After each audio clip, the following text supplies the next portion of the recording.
Good morning everyone. आज की सुबह हुई है 5:03 पे। आप सोच रहे होंगे कि रोज सुबह 2 बजे 3 बजे उठने वाले आज 5 बजे उठ रही है। जी वैसे मेरी सुबह ना 3:11 पे हो गई थी, लेकिन जब हम रात को रो के सोते हैं ना, तो सुबह जब हम उठते हैं तो हम पढ़ाई नहीं कर सकते हैं, और यही सत्य है। अच्छा, अब मैं रोई क्यों थी? बस कुछ पुरानी यादें मम्मी से मिलके, कुछ मतलब ऐसे याद आ जाता है ना यार, बचपन ऐसा था, फिर बड़े हो जाते हैं, मतलब कैसी-कैसी तकलीफ़ें आती हैं, स्ट्रगल्स आते हैं, तो वो सब बातें कहीं न कहीं याद आती हैं तो रोना आ जाता है। किसी ने क्या खूब कहा है, खुश रहने का मतलब ये नहीं है कि सब कुछ ठीक है, इसका मतलब ये है कि आपने आपके दुखों से ऊपर उठकर जीना सीख लिया है। खैर छोड़िए इस बात को, पढ़ाई तो स्टार्ट करनी है, अपना डेली का रूटीन करके पढ़ाई स्टार्ट करते हैं। अच्छा, मुझे ना बैक एक को लेके यानी कमर दर्द को लेके आप लोगों के 2 से 3 कमेंट्स आए हुए थे कि बैक पेन बहुत है। तो मैं बताऊँ, मैंने लास्ट 15-20 डेज़ बहुत बैक एक सहन किया है, और उसके लिए मेडिसिन्स भी ली। डॉक्टर ने विटामिन डी की कमी बताई, मैंने आपको बताया था। अच्छा, मैंने विटामिन डी का मेडिसिन लिया, पेन किलर भी मैंने लिया बट बहुत कम लिया। लेकिन मैं आपको ना अभी एक मेथड बताती हूँ जिसने मेरी काफ़ी हेल्प की है, और मैंने लास्ट अभी 1 वीक से कोई मेडिसिन मुझे नहीं लगता मैंने ली है। आप ना एक पिलो अपने बैक के पीछे रखा करिएगा, वो भी पिलो को फोल्ड करके। ये वाला तरीका ना आप अपना के देखना, इससे आपकी बैक ना स्ट्रेट रहेगी जब भी आप बैठेंगे। और खुद को आपको ना ये याद दिलाना पड़ेगा बार बार कि आपका पोस्चर गलत तो नहीं है, आप गलत तो नहीं बैठे हैं। जब तक आप ये खुद को याद नहीं दिलाएंगे ना, आप ना स्लाउचिंग पोजीशन में अपने आप आ जाओगे। आपके बस की बात है ही नहीं यार। जब हम बैठे होते हैं पढ़ाई में या फोन में खो जाते हैं, हमें खुद नहीं पता लगता कि हम कब अपने पोस्चर को गलत करके बैठे होते हैं। वो हमें तब पता चलता है जब इस टाइम में बहुत महीने, इस तरह से बहुत महीने गुजर जाते हैं और हमारा सीवियर वाला बैक पेन हो जाता है। तो आप हमेशा कोशिश करना कि इस तरह से पिलो लगाना। इस चीज़ ने मुझे, एक इस सिंपल सी चीज़ ने, आप सोचेंगे कि यार ये क्या बात है, बट इसी सिंपल से मेथड ने मेरे को बहुत हेल्प किया है। आज हम ना मोटिवेशन पे बात करने वाले हैं। बहुत सारे क्वेश्चन मेरे पास आते हैं कि हम मोटिवेट कैसे रहें, कैसे खुद को हम मोटिवेट रखें। ये मेरा पहला वीडियो नहीं होगा जो आप देख रहे होंगे मोटिवेशन के लिए। आज से पहले आप बहुत सारे वीडियोस देख चुके होंगे, और आपने पाया होगा कि वीडियो देखते ही एकदम लगता है कि हाँ यार हम ये कर लेंगे, और बाद में फिर जैसी वीडियो बंद होती है, 1-2 दिन बाद आप उस वीडियो को भूल जाते हो, उन मोटिवेशन टिप्स को भूल जाते हो, दोबारा से किसी मोटिवेशन के लिए सर्च करते हो, फिर से कोई एक वीडियो, फिर दूसरी वीडियो, तीसरी वीडियो, ऐसे आप डेली बेसिस पे सर्च करते रहते हो मोटिवेशन के लिए। मेरी इस वीडियो से आपके अंदर एकदम से तो मोटिवेशन का जुनून नहीं भरेगा, लेकिन कुछ बातें मैं ऐसी बताऊंगी, अगर आपने वो अपनाई ना, आपको लाइफ में कभी भी बाहर मोटिवेशन के लिए कोई वीडियो देखने की या किसी से मोटिवेशन के टिप्स लेने की नीड नहीं पड़ेगी। ये मेरी गारंटी है। अब यहाँ पे 2 तरह के लोग होंगे। एक वो जो नॉर्मली और वीडियोस की तरह इस वीडियो को देखेंगे और भूल जाएंगे, फिर वो एक के बाद एक वीडियो देखते रहेंगे मोटिवेशन के लिए। एक ऐसे होंगे, लेकिन वो सिर्फ 1% ही होंगे, जो जेन्युइनली मेरी बात को समझेंगे, उसमें कुछ अपनी बातें ऐड करेंगे और समझ जाएंगे कि मोटिवेशन किसी की वीडियो देखने से नहीं आता, बल्कि कुछ बातें, कुछ हैबिट इनकलकेट करने से आता है, और वो हमें खुद से करना होता है। वो मेहनत खुद से करनी होती है, किसी की बाहर की 1-2 बातें सुन के और अच्छे अच्छे मोटिवेशन कोट से मोटिवेशन नहीं मिलता है। आप एक बात समझिए, आप किसी भी चीज़ की प्रिपरेशन कर रहे हों, सबसे पहले आपको जो बात करनी है, अपने आप को सबसे पहले ये मान लेना है, फर्स्टली एक्सेप्ट द फैक्ट कि फेलियर होता है। जहाँ पे फेलियर होता है वहीं पे हम डिमोटिवेट होते हैं। अगर हमारे अंदर से फेलियर का डर निकल जाए तो डिमोटिवेट हम कभी होंगे ही नहीं। आपने कभी देखा है किसी सक्सेस हुए इंसान को, वो बोलता हो कि मैं तो अभी डिमोटिवेटेड हूँ, लेकिन वो अपनी जर्नी में बहुत बार डिमोटिवेट हुआ होगा। फ़र्क कहाँ पे आता है, डिफरेंस कहाँ पे आता है कि उसने टैकल कैसे किया, और आप अभी कैसे टैकल करने वाले हो फेलियर को। How you tackle the failure, कैसे करोगे या कैसे करते हो। सबसे पहले खुद ये मान लो, किसी भी एग्जाम की तैयारी कर रहे हो, कि ज़्यादा से ज़्यादा क्या होगा, मैं फेल हो जाऊंगा या फेल हो जाऊंगी। उससे ज़्यादा तो कुछ नहीं होगा ना। कोई बात नहीं, मेरा कुछ टाइम निकल जाएगा, कुछ मेरे अपनों को बुरा लगेगा, मुझे खुद को बुरा लगेगा, लेकिन अगर मैं कुछ भी नहीं करूंगी या नहीं करूंगा तो क्या होगा, क्या मुझे सक्सेस मिल जाएगी। जब हम कोई चीज़ स्टार्ट करते हैं ना, तो डर रहता है फेल होने का। ये डर आपको निकालना है। क्या किसी के बोलने से डर निकल जाएगा? मैं आपको बोल दूं कि ठीक है, आपको अगर मोटिवेट रहना है तो फेल होने का डर अपने दिमाग से निकाल दो, नहीं निकलेगा। आप एक बार को सोच सकते हैं, लेकिन वो जो आपकी प्रिपरेशन है वो तो पता नहीं कितने सालों चलने वाली है, कितने दिन चलने वाली है, कितने महीने चलने वाली है। तो क्या एक ही सिंपल सी बात या कोई एक वीडियो आपको मोटिवेट रख पाएगा इतने टाइम तक? आप हो, सिर्फ आप जो मोटिवेट रख पाएंगे अपने आप को। आप है ना, एक बात समझ लीजिए, आप 24 आवर्स 365 डेज मोटिवेट नहीं रह सकते। कितने ही वीडियो देख लो मोटिवेशन के, कितनी ही बातें सुन लो, कितने ही अच्छे अच्छे कोट्स रीड कर लो, उनको दीवारों पे लिख लो, उनकी फोटो लगा लो वॉल्स के ऊपर, आप हमेशा मोटिवेट नहीं रहने वाले। जब हमें फेलियर का डर होता है, जब हम डिमोटिवेट होते हैं, कोई भी कोट्स वॉल्स पे टंगी हुई कोई भी इस तरह की इमेजेस, फोटोग्राफ्स, किसी की वीडियोस काम नहीं आती हैं। काम आएगा तो आपके टैकल करने का तरीका, कि आप किस तरीके से उस फेलियर को, उस डिमोटिवेशन वाले फेज को टैकल करोगे? आपको सबसे पहले ये मान लेना है कि ठीक है, 2 ही रास्ते हैं, सक्सेस या फेलियर। अगर फेल होऊँगा तो मुझे क्या करना है?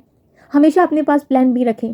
प्लान बी क्या होना चाहिए? हर किसी की लाइफ के हिसाब से, हर किसी की प्रायोरिटीज़ के हिसाब से अपने-अपने प्लान बी होते हैं। कोई किसी के लिए प्लान बी नहीं बना सकता है, लेकिन प्लान बी का होना बहुत ज़रूरी है मोटिवेट रहने के लिए, मोटिवेशन के लिए।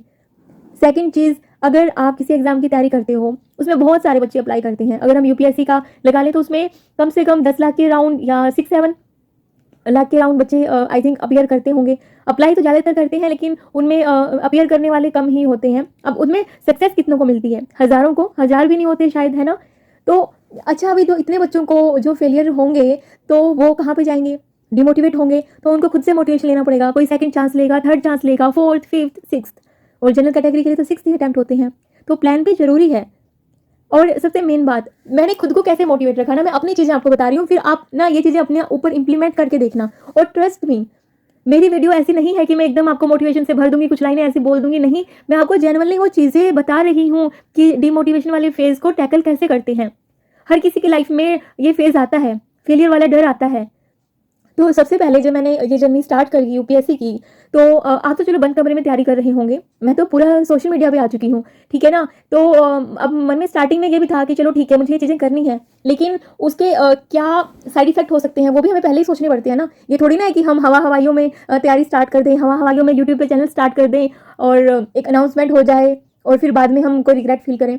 इतनी आसानी से, इतनी अचानक से मैं नहीं आई हूँ। ये मेरे माइंड में ये बैकअप प्लान काफ़ी दिन से था। मतलब अराउंड मैंने इस पे 10 डेज़ के अराउंड तो सोचा होगा। एकदम से मैंने कुछ भी नहीं किया।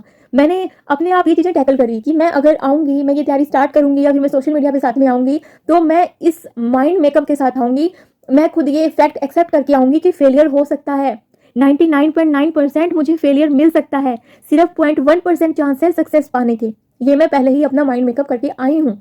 और आप बंद कमरे में तैयारी कर रहे हैं, आप भी अपना ये माइंड मेकअप कर लीजिए। होगा, फेलियर हो जाएगा तो कैसे वापस हमें खड़ा होना है, क्योंकि हमें गिर गिर के खड़ा होना पड़ेगा। दूसरी चीज़ कि अच्छा ठीक है, फेलियर हमें मिल गया, कोई बात नहीं, फिर क्या बुरा हो गया? जो कोई ट्राई करता है कुछ, उसको ही तो फेलियर मिलता है ना। जिसने कुछ ट्राई ही नहीं किया उसको क्या फेलियर मिलेगा? वो तो ट्राई करने से पहले ही फेल हो गया। आपने कम से कम ट्राई तो किया। जो लोग ट्राई कर रहे हैं, कोई बात नहीं, उनको सक्सेस नहीं मिली, वो अपने आने वाले टाइम में रिग्रेट में नहीं जी रहे होंगे। जिन्होंने ट्राई नहीं किया है वो तो अपने रिग्रेट फेज में रहेंगे लाइफ टाइम तक, और ये ट्रुथ है। कोई किसी को सच्चाई बताता नहीं है आपकी, जो आपसे मिलते हैं, जुलते हैं, जो हम देखते हैं कि क्या उनको रिग्रेट फील हो रहे हैं, क्या नहीं हो रहे हैं। कोई आपका एक दिन मजाक बना लेगा, ओ यूपीएससी की तैयारी, ये बन जाएगा यूपीएससी, या ये फिर क्लियर कर लेगी यूपीएससी। ऐसे थोड़ी ना होता है। बातों करने वाले हजारों मिल जाएंगे, लेकिन आप अपने आप को ये थामे रखना है आपको कि आप क्या सोच के आए थे यहाँ पे। ये बातें ना सिर्फ बातें नहीं हैं, ये मैंने जो चीज़ें खुद के ऊपर इंप्लीमेंट करी हैं, अपने दिमाग में इस तरीके से बैठाई हैं कि मुझे फेलियर मिलेगा। जो मैं कहती हूँ ना कि मैं फेल हो जाती हूँ, तो भी मैं आपको इसी जोश के साथ, इसी मुस्कुराहट के साथ और ऐसे ही मिलूंगी। ये सिर्फ बातें नहीं हैं, अपने मन में मैंने बहुत सारी बातें ठानी हैं, बहुत सारी बातें बैठाई हैं, बहुत सारी चीज़ें एक्सेप्ट की हैं, और इस रियलिटी को फेस कर लो। लेट्स फेस द रियलिटी कि यूपीएससी इज अनप्रिडिक्टेबल। वैसे तो हर एग्जाम के लिए हम बोल सकते हैं कि किसी को पता नहीं होता है सक्सेस का, लेकिन इसमें सक्सेस रेट बहुत ही कम है। लाखों बच्चों जहाँ पे एग्जाम देते हैं, लाखों बच्चे, उनमें से कहीं पे कुछ हजारों पास होते हैं, तो अपने आप सक्सेस रेट कम हो जाता है। तो क्या उन लाखों में से कुछ जो 99,000 बच्चे रहे होंगे, सॉरी 1 लाख तो है ही नहीं ना कि जो 99,000 होंगे, यहाँ पे तो बात हो रही है 8 लाख की। तो जो 7,99,000 बच्चे होंगे जिनका क्लियर नहीं हो पाया, तो क्या उन्होंने तैयारी नहीं करी होगी? क्या वो इंटेलिजेंट नहीं होंगे? नहीं होंगे ना, लेकिन वो कई कई चीज़ें ऐसी हो पाती हैं जो उनके फेवर में नहीं होती हैं। कहीं जब मैं डिमोटिवेट होती हूँ या कभी ऐसी चीज़ें, देखो फेलियर का डर मुझे नहीं है। सबसे पहली बात, मुझे इस बात का डर 1% भी नहीं है कि मैं फेल हो जाऊंगी। ये डर मैं बहुत पहले निकाल चुकी हूँ अपने मन से। मुझे सिर्फ अपने अटैम्प्ट देने हैं, मुझे सिर्फ अपना बेस्ट देना है, अपना ट्राई करना है। मुझे नहीं फ़र्क पड़ता रिजल्ट से, बिल्कुल भी नहीं पड़ता। सेकंड चीज़, ये कभी फेज़ आता है कि हमें लगता है कि कभी हम लो फील कर रहे हैं, पढ़ाई का मन नहीं कर रहा है, या कुछ लो आते हैं हर किसी की लाइफ में ना, तो मैं कैसे टैकल करती हूँ? तो मैं ना अपना अचीवमेंट्स का सोचती हूँ। हर किसी ने अपनी लाइफ में कुछ ना कुछ तो अचीव किया होगा, कभी ना कभी कोई छोटी चीज़, कोई बड़ी चीज़ जो मेरे लो फेज़ में मेरे दिमाग में हमेशा आती हैं और मेरे घर वाले, परिवार वाले भी मुझे हमेशा याद दिलाते हैं कि नहीं उस टाइम पे ये चीज़ें हुई थी और मतलब मैनेज करी थी और अभी भी हो जाएँगी, तू कर लेगी। वो सारी चीज़ें आती हैं मन में। हम सबकी लाइफ़ में ना कोई न कोई बातें ऐसी होती हैं जो हमने अचीव की होती हैं, वो छोटी से छोटी बात भी हो सकती है। फॉर एग्ज़ाम्पल मैं अपने को बात लेके बता रही हूँ कि जैसे 9th क्लास से मैंने इंग्लिश मीडियम को ऑप्ट किया। मैंने खुद से नहीं किया, स्कूल के प्रिंसिपल ने धक्के से, कहते हैं ना कि धक्का कर दिया कि नाम लिखवा दिया कि आपको करना ही है इंग्लिश मीडियम में। तो कुछ बच्चे कर रहे थे जिसमें मेरा नाम भी लिखा गया, लेकिन आई मेड इट। मैंने वो सब कुछ किया, बहुत अच्छे से किया, 9th किया, 10th किया। तो इंग्लिश मीडियम फर्स्ट टाइम लिया, लेकिन मैंने वो कर लिया। उसके बाद फिर धीरे-धीरे आगे बढ़ते हैं, मैंने एचटेट को ऑप्ट किया, यानी टीचिंग लाइन को ऑप्ट किया एचटेट के लिए। शादी के बाद first time and that exam also I made, उसको भी मैंने क्रैक कर लिया। उसके बाद फिर बेटे का स्कूल में कुकिंग कॉम्पिटिशन हुआ, अभी इसी साल हुआ। मैंने अपनी तरफ से 100% दिया। ऐसा नहीं था कि बस मैं ही खाना बनाने में धुरंधर थी, लेकिन मैंने अपना 100% दिया, बहुत सारी चीज़ों का ध्यान रखा और अगेन मेरे को फर्स्ट पोजीशन मिली है अपने बेटे के स्कूल में कुकिंग कॉम्पिटिशन में। तो जैसे मैं अपनी अचीवमेंट्स, छोटी-छोटी अचीवमेंट्स, मैं ये नहीं कहती बहुत बड़ा महान मैं काम करती हूँ, लेकिन जिसमें देती हूँ 100% देती हूँ। आप भी अपना 100% दीजिए, बाकी सब ईश्वर पे छोड़ दीजिए। Good night.